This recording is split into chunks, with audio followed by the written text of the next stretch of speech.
Joan Mulvihill, thank you so much for bringing me to Brussels. Well, Gary, thanks for bringing me back to Brussels. It's been overdue. So tell me about it. It looks great. It's very bright. I'd say there's a few stories. It's generally not that bright when I'm there. I tend to go there and tend to be the last to leave. So it's my absolutely favorite bar. And I think it's probably because I was lucky enough to have gone to college in Galway in the early 90s.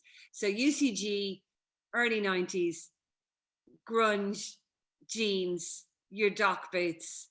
And that's a night out. Like, I mean, it wasn't all now like getting dressed up and being all fancy. It was just about the music, and we had such great crack. And so for me as an adult, when I moved back to Ireland, Bruxelles just became my home. And particularly when I worked down in the Digital Hub, and I had a couple of friends, well, two of the lads in particular anyway, John Beck and Paul Doherty, and that's a night out. Like we're doing a Bruxelles night, and we know what that means.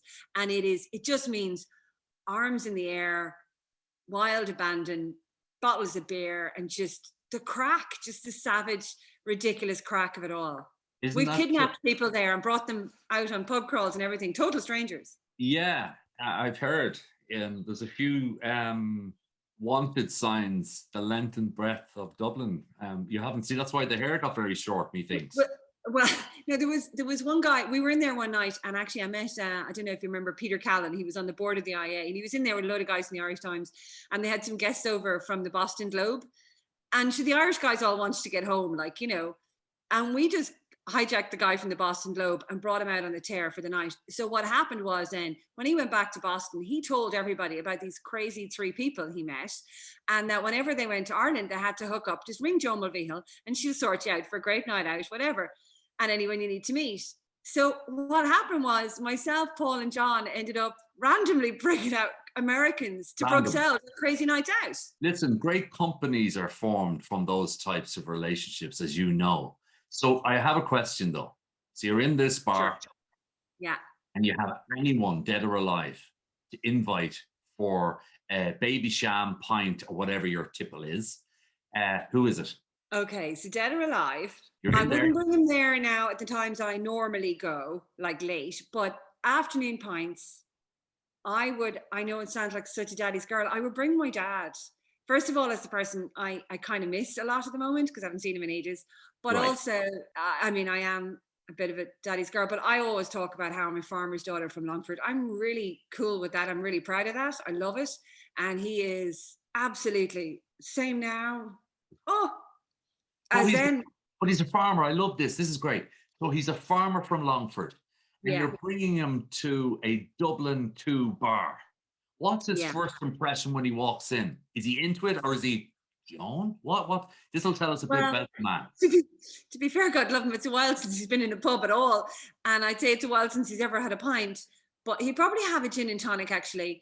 And it's just the stories. It's just the chat. We get in a corner there, and I just need him to tell me the stories again, you know? And he's one of those people, like a lot of farmers and a lot of men in that generation, they don't open up easily. So you need to grease the wheels a little bit, you know? Sometimes you just kind of got to get him going, and you got to remind him, don't worry, Daddy, I'll never tell a soul. And then, you know, get him to open up. You are on live, and now you are on live on the video to 600 million people. I understand. Yeah, I did his portrait recently, and my mother, I did a portrait of my dad. It's the second time I painted him, but it's the first time I did my mom, and I put them up on Facebook and on Instagram. My mother had a conniption. Take those down. Your father will go mad. He's kind of shy like that. Obviously, I'm not like them, but in the shy regard. But yeah, no, he's a great storyteller, and he's one of those amazing people, and men of his generation are. And I did a painting of him once before, and it was called Shouldering. It was more of a tribute than a portrait, but I just think people like that, you know, they shoulder so much responsibility. They were men years before they should have been. You know, there were a lot of them were just kids. My dad's dad died when he was only about 12.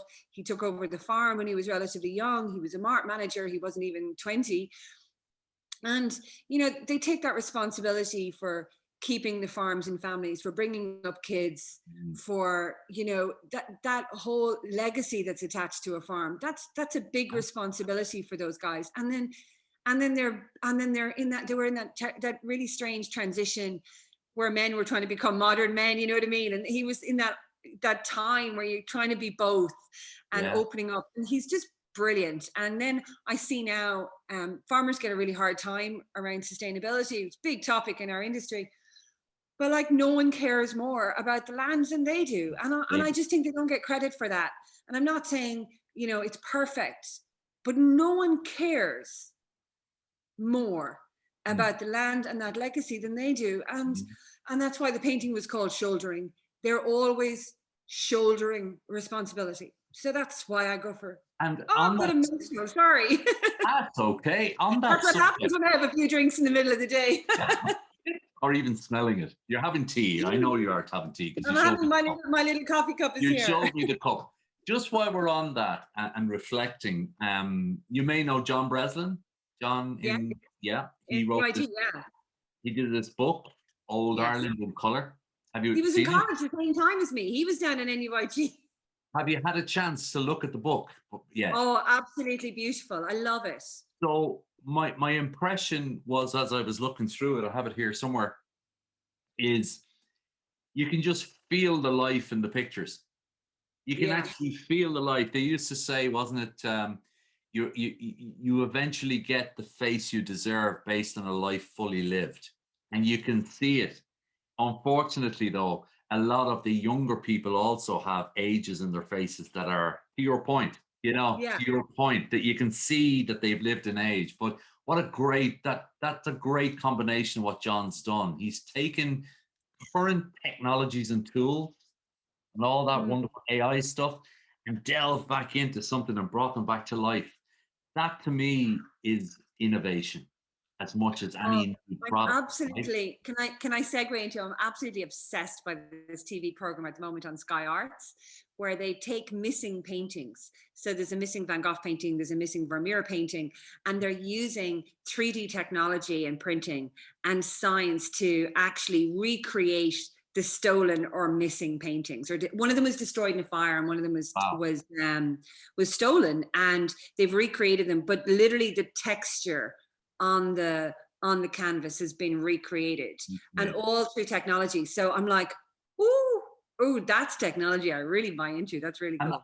And that's a collision of your two worlds now. Absolutely. You've worked on the industry of tech for a while. You're now going back to 17 and finding the true artistic side of you. Oh, well, I'm still working for Siemens, still working in tech. I know, but it's a collision. I know, it's a collision. But so you're writing a book. You're writing a book. I'm sure you are. I'm sure you're doing lots of things. What is it about? What's this self-help book? Let's call it a self-help book. What are you writing it about? If I was to write a self-help book, I've given this some consideration. I would call it, what's the worst that could happen?